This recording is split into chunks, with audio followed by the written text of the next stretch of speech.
welcome back to my channel.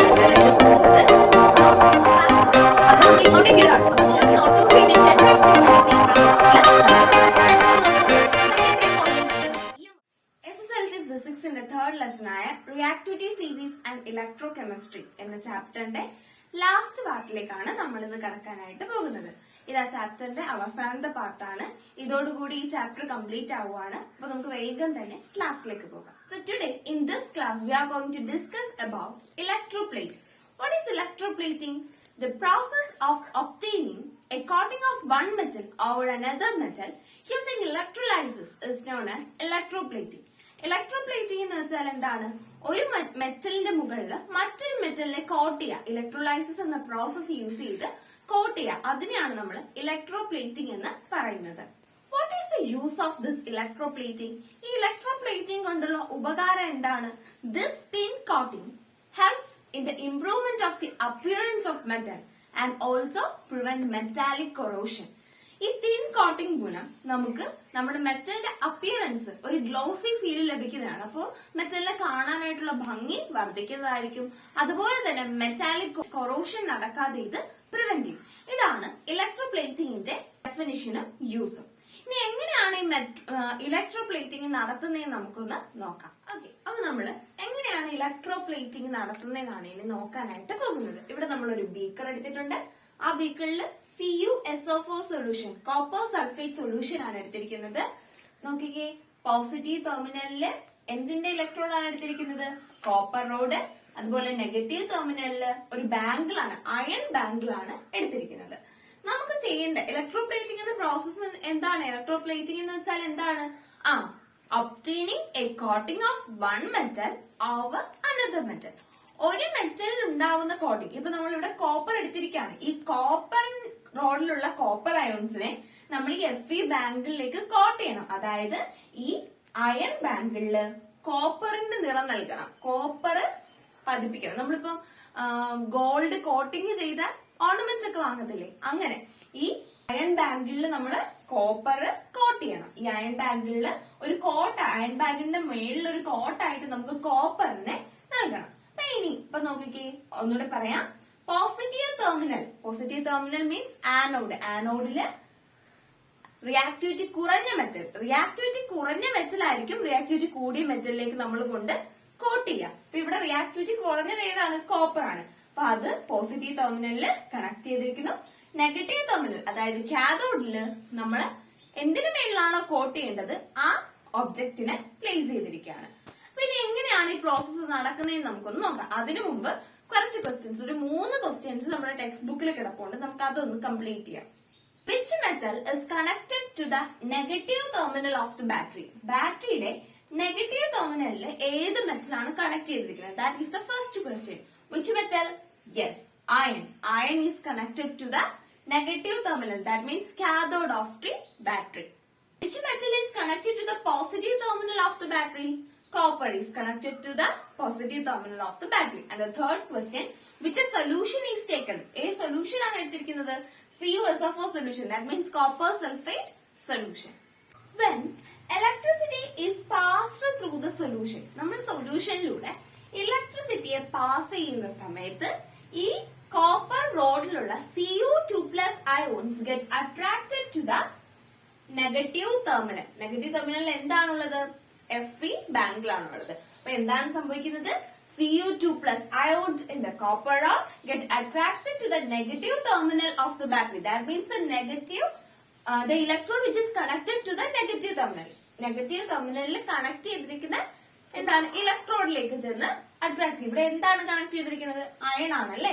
അപ്പൊ ഈ Cu2+ ions ഓരോന്നായിട്ട് ചെന്ന് ഈ Feയിൽ ചെന്ന് കോട്ട് ചെയ്യാനായിട്ട് തുടങ്ങും. അങ്ങനെ ഈ Fe ഫുള്ളായിട്ട് എന്തായിട്ട് മാറും? Cu ആയിട്ട് മാറും. അവിടെ മൊത്തം Cu2+ അയോൺസ് കൊണ്ട് നിറയും. അങ്ങനെ അത് അതിന്റെ മേലൊരു കോപ്പറിന്റെ ഒരു കോട്ടിങ് സംഭവിക്കും. അപ്പൊ ഇവിടെ നടക്കുന്ന കെമിക്കൽ ഇക്വേഷൻ എന്താണ്? ഈ നെഗറ്റീവ് ടെർമിനലിൽ നടക്കുന്ന കെമിക്കൽ ഇക്വേഷൻ എന്താണ്? Yes, Cu2++ 2 electron minus gives Cu. ഇതാണ് ഇവിടെ നടക്കുന്ന chemical equation. Cu2++ 2 electron minus gives Cu. ഇതാണ് നെഗറ്റീവ് ടെർമിനലിൽ നടക്കുന്ന കെമിക്കൽ ഇക്വേഷൻ. ഇവിടെ എന്താണ് സംഭവിക്കുന്നത്? ഓക്സിഡേഷൻ ആണോ റിഡക്ഷൻ ആണോ? റിഡക്ഷൻ ആണ് സംഭവിക്കുന്നത് അല്ലെ.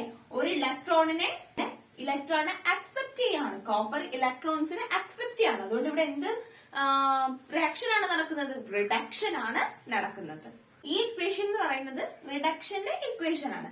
Thus, Cu2+ ions are deposited on the ion bangle as Cu atoms. ഇങ്ങനെ നമ്മുടെ Cu2+ ions അയൺ ബാങ്കിളിൽ ചെന്ന് Cu atoms ആയിട്ട് ഡെപ്പോസിറ്റ് ചെയ്തു. അങ്ങനെ നമ്മുടെ iron bangle fully copper coated ആയിട്ട് മാറുന്നു. അങ്ങനെയാണെങ്കിൽ നമ്മുടെ പോസിറ്റീവ് ടെർമിനലായ ആനോഡിൽ എന്ത് കെമിക്കൽ റിയാക്ഷൻ ആയിരിക്കും നടക്കുന്നത്? ഇവിടെ Cu2+ 2 electron minus gives Cu എന്ന് എഴുതി. ഇത് റിഡക്ഷന്റെ റിയാക്ഷൻ ആണ്. അപ്പൊ ഓക്സിഡേഷന്റെ റിയാക്ഷൻ എന്തായിരിക്കും? ഓക്കെ, അപ്പൊ ആനോഡിൽ നടക്കുന്ന റിയാക്ഷൻ എന്താണ്? ഈ കോപ്പർ റോഡ് നൽകുകയാണ് അല്ലെ, ഓക്സിഡേഷൻ സംഭവിക്കുകയാണ്. അപ്പൊ Cu gives Cu2+ 2 electron minus. ഇത് എന്തൊരു റിയാക്ഷൻ ആണ്? ഇതെന്ന് പറയുന്നത് ഓക്സിഡേഷൻ ആണ്. ഇലക്ട്രോണിനെ ഡൊണേറ്റ് ചെയ്യാം. ഇവിടെ ഇലക്ട്രോണിനെ Cu ഡൊണേറ്റ് ചെയ്യാണ്. അപ്പൊ ഇവിടെ ഓക്സിഡേഷൻ നടക്കുന്നു. So in the case of electroplating, at the anode, metal with less reactivity is connected. At that time, anode ൽ എന്ത് റിയാക്ഷൻ നടക്കുന്നു? ഓക്സിഡേഷൻ നടക്കുന്നു, അതായത് ഡൊണേറ്റ് ചെയ്യുന്നു. അതുപോലെ കാഥോഡില് റിയാക്ടിവിറ്റി കൂട്ടിയ മെറ്റൽ ആയിരിക്കും നമ്മൾ നൽകിയിരിക്കുക. അതിനകത്തേക്കായിരിക്കും റിയാക്ടിവിറ്റി കുറഞ്ഞ മെറ്റൽ പ്ലേറ്റ് ചെയ്യേണ്ടത്. അപ്പൊ അത് കാഥോഡിലാണ് കണക്ട് ചെയ്യുക. അതായത് നെഗറ്റീവ് ടെർമിനലില് അവിടെ നടക്കുന്നത് റിഡക്ഷൻ ആയിരിക്കും. അപ്പൊ ഇത്രയും കാര്യങ്ങളാണ് ഇലക്ട്രോപ്ലേറ്റിംഗിൽ ഓർത്തു വെക്കേണ്ടത്. എന്തെല്ലാമാണ്? ഇലക്ട്രോപ്ലേറ്റിംഗിന്റെ സമയത്ത് പോസിറ്റീവ് ടെർമിനലിൽ റിയാക്ടിവിറ്റി കുറഞ്ഞ മെറ്റൽ ആയിരിക്കും കണക്ട് ചെയ്യുക. അതായത് റിയാക്ടിവിറ്റി കുറഞ്ഞ റോഡ് ആയിരിക്കും നൽകുക. അതുപോലെ നെഗറ്റീവ് ടെർമിനൽ മീൻസ് കാഥോഡില് റിയാക്ടിവിറ്റി കൂടിയ മെറ്റലിലേക്കായിരിക്കും നമ്മൾ എന്ത് റിയാക്ടിവിറ്റി കുറഞ്ഞ മെറ്റൽ പ്ലേറ്റ് ചെയ്യേണ്ടത്, കോട്ട് ചെയ്യേണ്ടത്. അതുകൊണ്ട് തന്നെ റിയാക്ടിവിറ്റി കൂടിയ എന്തെങ്കിലും മെറ്റൽ ആയിരിക്കും, ഏതെങ്കിലും ഓർണമെന്റ് ആയിരിക്കും നമ്മൾ നെഗറ്റീവ് ടെർമിനലിൽ അതായത് കാഥോഡില് നൽകുക. അതുപോലെ ആനോഡില് പോസിറ്റീവ് ടെർമിനലായ ആനോഡില് ഓക്സിഡേഷൻ ആയിരിക്കും നടക്കുക, ഇലക്ട്രോണിനെ നൽകുകയായിരിക്കും. നെഗറ്റീവ് ടെർമിനലായ കാഥോഡില് റിഡക്ഷൻ ആയിരിക്കും നടക്കുക. അവിടെ എന്ത് ചെയ്യുമായിരിക്കും? നമ്മള് ഇലക്ട്രോൺസിനെ അക്സെപ്റ്റ് ചെയ്യായിരിക്കും ചെയ്യാം. ഇത്രയും കാര്യങ്ങളാണ് ഇലക്ട്രോപ്ലേറ്റിംഗിന്റെ സമയത്ത് ഓരോ ഭാഗത്തും നടക്കുന്നത്. ഈ പ്രോസസ്സാണ് നമ്മൾ ഇലക്ട്രോപ്ലേറ്റിംഗ് എന്ന് പറയുന്നത്. സോ ഇന്നത്തെ ക്ലാസ്സിൽ നമ്മൾ എന്താണ് ഇലക്ട്രോപ്ലേറ്റിംഗ് എന്നാണ് പഠിച്ചത്. What is electroplating? The process of obtaining A coating of one metal over another metal is known as electroplating. It increases the appearance of the metal and also prevent the metal corrosion. ഇതെല്ലാമാണ് ഇലക്ട്രോപ്ലേറ്റിംഗിന്റെ use, ഇലക്ട്രോപ്ലേറ്റിംഗിന്റെ definition, അതിന്റെ process, equations. ഇത്രയും കാര്യങ്ങൾ നിങ്ങൾക്ക് എല്ലാവർക്കും മനസ്സിലായി കാണും. അപ്പൊ ഇന്നത്തെ ക്ലാസ് ഇത്രേ ഉള്ളൂ. ചെറിയൊരു ക്ലാസ് ആയിരുന്നു അല്ലെ. ഇത്തിരി ഒരു ഭാഗ്യം നമ്മൾ പഠിച്ചു തീർക്കാൻ ഉണ്ടായിരുന്നുള്ളൂ ഈ ചാപ്റ്ററിൽ. ഇലക്ട്രോപ്ലേറ്റിംഗ് എന്ന പാർട്ട് അത് എല്ലാവർക്കും മനസ്സിലായെന്ന് ഞാൻ പ്രതീക്ഷിക്കുന്നു. അപ്പം നമ്മുടെ ഈ reactivity series and electro chemistry എന്ന ചാപ്റ്റർ ഈ പാർട്ടോട് കൂടി തീരാണ്.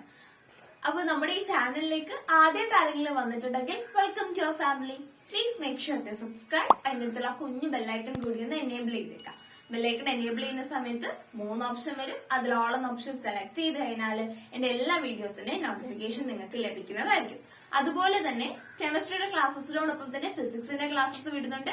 അത് കാണാൻ താല്പര്യമുള്ളവർക്കായിട്ട് ലിങ്ക് ഞാൻ മുകളിൽ കാർഡിലും താഴെ ഡിസ്ക്രിപ്ഷൻ ബോക്സിലും കൊടുത്തേക്കാം. നിങ്ങൾക്ക് അത് ചെക്ക് ചെയ്യാവുന്നതാണ്. പിന്നെ നമ്മുടെ ഈ പ്യോർ നോളജ് എന്ന യൂട്യൂബ് ചാനലിൽ ഒരു ക്രിയേറ്റീവ് കോർണർ ഉണ്ട്. ക്രാഫ്റ്റ് വീഡിയോസും DIY വീഡിയോസും മേക്ക് ഓവർ വീഡിയോസും അതുപോലെ തന്നെ സ്റ്റഡി ടിപ്സ് പറഞ്ഞിരുന്ന വീഡിയോസും ഒക്കെ ആയിരിക്കും അതിലുണ്ടാവുക. ആ പ്ലേലിസ്റ്റിന്റെ ലിങ്കും ഞാൻ മുകളിൽ കാർഡിലും താഴെ ഡിസ്ക്രിപ്ഷൻ ബോക്സിലും കൊടുത്തേക്കാം. നിങ്ങൾക്ക് അത് ചെക്ക് ചെയ്യാവുന്നതാണ്. അപ്പൊ ഇന്നത്തെ ക്ലാസ് നമുക്ക് ഇതോടുകൂടി അവസാനിപ്പിക്കാം. മറ്റൊരു പാർട്ടുമായിട്ട് ഇനി നമ്മൾ കെമിസ്ട്രിയുടെ പാർട്ടായിരിക്കില്ല വരുന്നത്.